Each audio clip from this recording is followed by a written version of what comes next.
Mnamo siku ya jana tarehe 9 mwezi wa 3 tulipatwa na tukio la ajali ya mtumbwi ambao ulipinduka kwenye mto Luiche ambao ulikuwa upo mkoa wa Kigoma.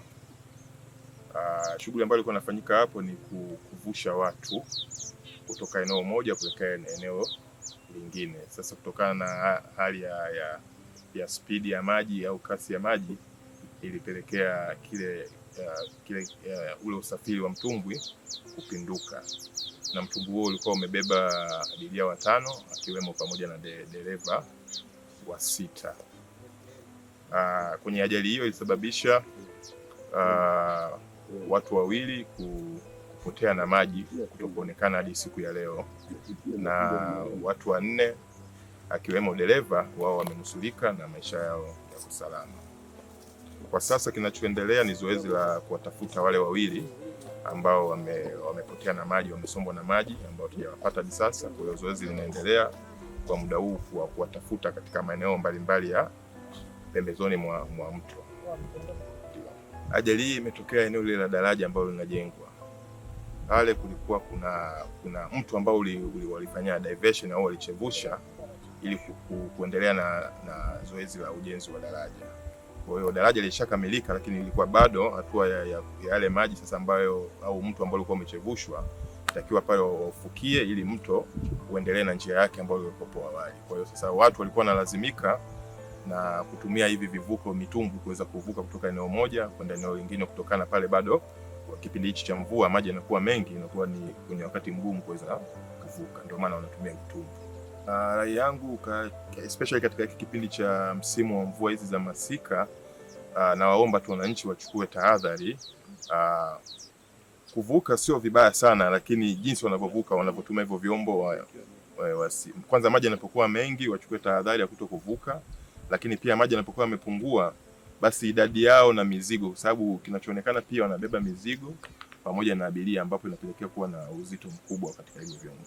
Kwa kipindi cha masika, kama wanakuwa hawana shughuli za muhimu zaidi, wanaweza wakatulia hadi pale maji yanapokuwa yamepungua. Taarifa ni kwamba fedha imeshatolewa kwa ajili ya ujenzi wa kukamilisha ile daraja. Taarifa tulionayo wananchi. Sasa kuna uzembe fulani umefanyika au unaofanyika kwa wakandarasi kumalizia. Kwa mimi wito wangu natoa kwa hawa wakandarasi, serikali wasimamia wakandarasi ili wamalizie utengenezaji wa ile daraja, kwa sababu tatizo hili limetokea kwa sababu daraja lenyewe halijakamilika. Maji yanapita, kuna mengine yanapita chini ya daraja yakiwa mengi na mengine yanapita pembeni ya daraja kule ambako hawajaweka kifusi.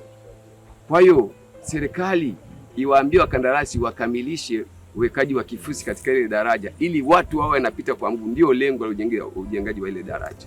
Kutokana na changamoto hizi zilizofikia au zinatokea kila mwaka, ni roho nyingi zilizoteketea ndani ya mto.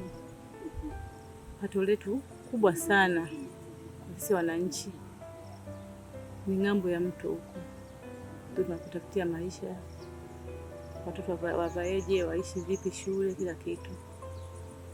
Hata changamoto kama zinazotokea, hata zitumie baki, tunaogopa kwenda kutafuta maisha. Serikali tuangalie na itufikirie kama sisi raia, watusaidie hili ile daraja walifarakatie, ilifanyeje tupate nafasi ya kuwa tunavuka juu, tuepukane na changamoto za kuvuka kwenye mitumbwi. Kama hivyo sina hela, nikienda kuomba lift naambiwa hapa hamna lift, narudi nyumbani na maisha yangu yote ni kule ng'ambo. Unaona? Kwa hapa familia nikirudi nyumbani bila kitu, familia nafanyeje? Inashinda njaa na pia inalala njaa. Kwa hiyo naomba sana, yani serikali itusaidie na ituangalie ili hata hizi roho zilizobaki duniani tupate chansi ya kwenda kutafuta maisha.